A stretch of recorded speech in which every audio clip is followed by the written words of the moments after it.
Sr. Professor Jorge Bacelar Gouveia, Sr. Professor Pedro Clemente, a todos o meu muito bom dia. Sr. Professor Eduardo Caldeira, Sr. Professor, a todos o meu bom dia e o meu agradecimento também para poder estar aqui hoje na abertura deste congresso, cujos temas que irão ser aqui abordados são da maior relevância para o Ministério da Administração Interna. Quero começar por referir que se por acaso tivesse combinado a intervenção com o Sr. Professor Pedro Clemente não teríamos feito melhor trabalho, porque de facto daquilo que nós queríamos, que eu gostaria aqui de abordar é precisamente um pouco aquilo que nós temos vindo a fazer no Ministério da Administração Interna relativamente a estas questões da segurança e daquilo que, no nosso entendimento, devem ser os objetivos do Ministério da Administração Interna. Os temas aqui abordados, obviamente, que são de uma importância extrema, na medida em que os conceitos de segurança, humana, como nós sabemos, é um conceito aberto e em que a questão de o facto de ter colocado o indivíduo como referencial primeiro, como referência primeira da segurança, não retira nem aos Estados a responsabilidade relativamente a esta matéria, embora não sejamos hoje Estado o único ator principal, será certamente aquele que deve, pelo menos, moldar e definir o sistema em que o próprio sistema de segurança interna. Podemos saber, a partir do conceito de segurança humana, quem é o principal objeto da proteção, o indivíduo. Isso também é, digamos, uma consequência da nossa própria democracia, dos sistemas democráticos em que o indivíduo deve ser a principal preocupação, digamos, do desenvolvimento do poder político, do fim último do poder político, mas não é suficiente, digamos, sabemos que é o indivíduo, mas quem produz a segurança no nosso país, quem deve produzir, quem devem ser os atores e quais os meios que podemos utilizar. É evidente que na nossa perspectiva, o professor Pedro Clemente falou aqui nos contratos locais de segurança, essa é de facto uma das nossas principais preocupações, é o desenvolvimento de contratos locais de segurança, que são projetos que são muito demorados no tempo na sua aplicação e desenvolvimento e precisam de alguma estabilidade também para que possam produzir efeitos. Os contratos locais de segurança que nós temos em curso,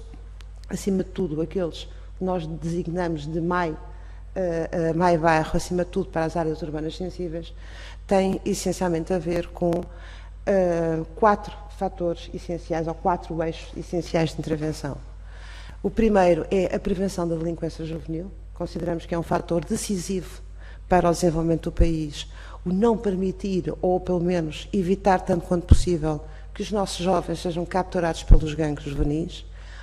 Não acontece só nos bairros mais problemáticos, embora tenha aí algum grau de incidência, mas temos que olhar para a sociedade no seu todo, e de facto procurar criar mecanismos que permitam que o Estado, juntamente com a sociedade e acima de tudo com quem tem responsabilidades parentais, possa quebrar este ciclo que temos vindo a verificar ao nível dos gangues juvenis e, portanto, daí o primeiro fator, prevenção da delinquência juvenil, procurando uma estratégia e também legislação que possa ajudar-nos a retirar os nossos jovens da rua quando eles lá não devem estar, porque não significa que os jovens não possam, obviamente, as nossas crianças e jovens não possam estar na rua, não podem quando lá não devem estar. O segundo eixo de intervenção tem a ver com a identificação dos fatores urbanísticos potenciadores de fenómenos criminosos. Nós sabemos que o espaço público, e esse é um dos objetivos do contrato destes projetos, é também e acima de tudo que a sociedade, que a comunidade viva o espaço público, que o espaço público não seja território de alguém, mas território de todos. E, portanto, temos a preocupação de olhar para os territórios e ver quais são os fatores que podem contribuir para comportamentos desviantes. São as esquinas, digamos, mal iluminadas, são aqueles cantos onde os jovens procuram encontrar-se, porque é propício aquele espaço precisamente para a prática de comportamentos desviantes. Um outro fator é a redução das vulnerabilidades sociais. Se bem que não haja ainda, ou não creio que haja, um nexo de causalidade direta entre a questão social e a prática do crime, é certo que as vulnerabilidades sociais também não se ficam apenas pelas questões sociais. Há outras vulnerabilidades sociais, nomeadamente ao nível de vítimas de violência doméstica, e outras que podíamos referir que merecem também uma atenção especial. E, finalmente, aquilo que nós entendemos ser um eixo transversal a todo este, que é a todos os anteriores, que é a questão da educação para a cidadania. Precisamos, de facto, de ter um olhar relativamente ao outro e aprendermos a estar no respeito pelas nossas opções e também respeitar as opções dos demais. Este é um projeto que já está em curso, a par de outros também no âmbito dos contratos locais de segurança, nomeadamente o Mais Cidadão. Foi um projeto que nós desenvolvemos em Serpa e que vamos procurar alargar a outros concelhos. O Mais Serpa foi uma experiência piloto relativamente a estes contratos, porque nos apercebemos que não há propriamente questões de índole criminal associada àquela comunidade, mas o facto de regularmente, por via da necessidade da apanha da azeitona, receber um elevado número de cidadãos estrangeiros que vão para o trabalho agrícola, criava uma grande instabilidade na comunidade. Todos nós podemos compreender o que é cidadãos, a maior parte já com alguma idade. Tínhamos, já não temos tanto, felizmente, uma população envelhecida no Alentejo, acima de tudo no Baixo Alentejo, e a chegada de caminhonetas, muitas vezes 2, 3 no próprio dia ou na mesma semana, com 50, depois 70, e depois mais 50, e depois mais 60, e depois mais, até atingir 500, 600 pessoas vindas do Nepal, do Paquistão, da Índia, enfim, de vários países com culturas bastante distintas das nossas, cria, porque é o estranho, é o sentimento de ameaça perante uma população, perante pessoas que não têm os nossos hábitos culturais, que não têm a nossa forma de vestir, não dominam a língua e, portanto, para a população estava ali uma ameaça. Era necessário que a população também entendesse que muitas dessas pessoas são também elas vítimas de, muitas vezes, comportamentos criminosos, tráfico de seres humanos, exploração laboral, enfim, um conjunto de situações pelo que havia de fazer a ponte entre a comunidade que chegava e a comunidade instalada, procurando também sensibilizar os exploradores agrícolas para a necessidade de cumprimento de regras do Estado de Direito. E, portanto, ações de sensibilização e ações de fiscalização de toda aquela atividade. São eixos que estamos vindo a desenvolver no sentido de acautelar duas situações. Não só as situações de segurança objetiva, portanto, a diminuição da prática de crimes, mas também garantir o sentimento de segurança, porque o sentimento de segurança também deve ser alvo de proteção e não apenas a segurança em si. Mas as pessoas não só devem estar seguras, como devem sentir-se seguras. E, portanto, temos que olhar sempre nas duas componentes, porque são duas faces da mesma moeda para nós e, portanto, uma não impede a outra. Falámos aqui de quem produz a segurança e nós sabemos que o Estado hoje não é o único ator, o único produtor de segurança nomeadamente interna. Mas a verdade, e os contratos locais de segurança revelam isso mesmo, porque é o Estado, a Administração Central, a Administração Local, a comunidade e a sociedade civil envolvidas na resposta à pacificação, se assim quisermos dizer, das áreas onde vivem, mas há aspectos que foram aqui também referidos e que importa também nós olharmos para eles e procurarmos também saber que sentido queremos dar, aos atores de produção de segurança, nomeadamente no que respeita, por exemplo, à videovigilância. É verdade que nós temos restrições legais e iremos procurar proceder a alterações nessa matéria, mas a verdade é também que se ao Estado, neste caso às forças de segurança, têm sido criadas limitações relativamente ao seu exercício,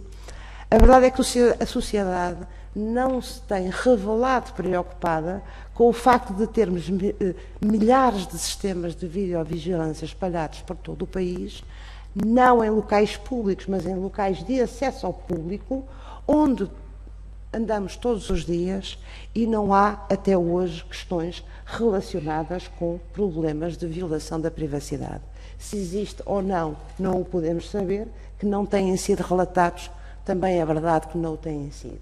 E, portanto, o Estado, neste momento, por força de um percurso histórico que não importa tanto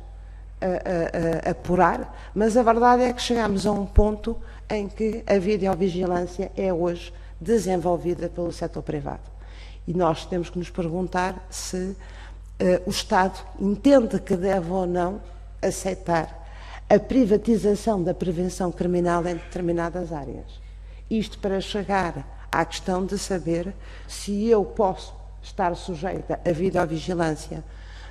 num hospital, num centro comercial, numa discoteca, num aeroporto, num terminal de transportes, num autocarro, porque é que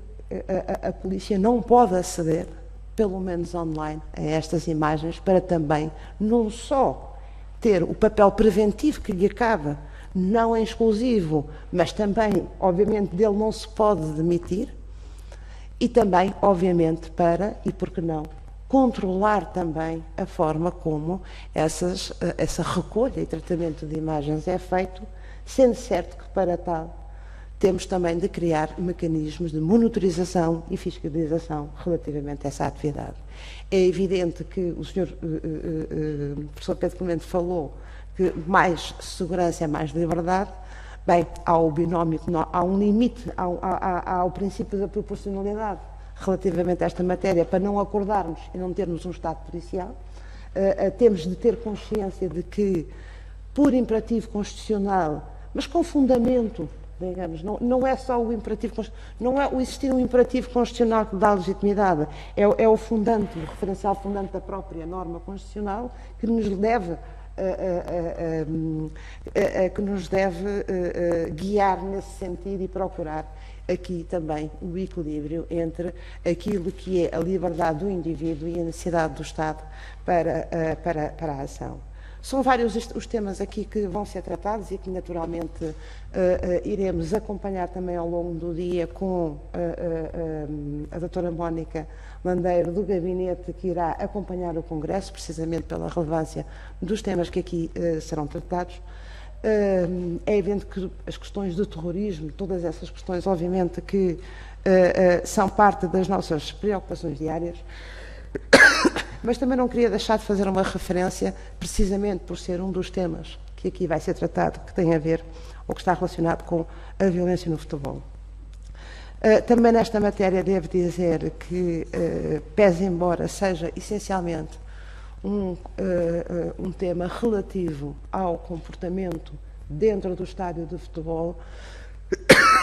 perdão, a verdade é que não podemos consentir que haja espaços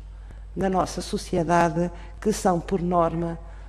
considerados habituais da prática de crimes ou de comportamentos desviantes. Não podemos continuar a ter algumas zonas de diversão noturna em que os relatórios anuais de segurança interna permanente os identificam como ligados a questões de criminalidade grave e violenta. Portanto, há que dar resposta a essas situações, como também não podemos admitir que, pelo facto de haver um jogo de grande relevância para o campeonato, que possam existir mortes entre as pessoas ou confrontos físicos na rua. E, portanto, sobre esta matéria nós temos efetivamente que tomar medidas, e não só por via daquilo que é a adequação do comportamento à situação, como também, obviamente, pela via de uma maior segurança, com maiores restrições se as situações assim o impuserem. E, portanto, tudo isto para dizer que os temas aqui tratados serão naturalmente acompanhados com toda a atenção pela nossa parte, e que também nós estamos a fazer um debate, naturalmente, é um debate contínuo, aberto, porque também a segurança hoje tem uma complexidade tal que também obriga a permanente escrutínio e a permanente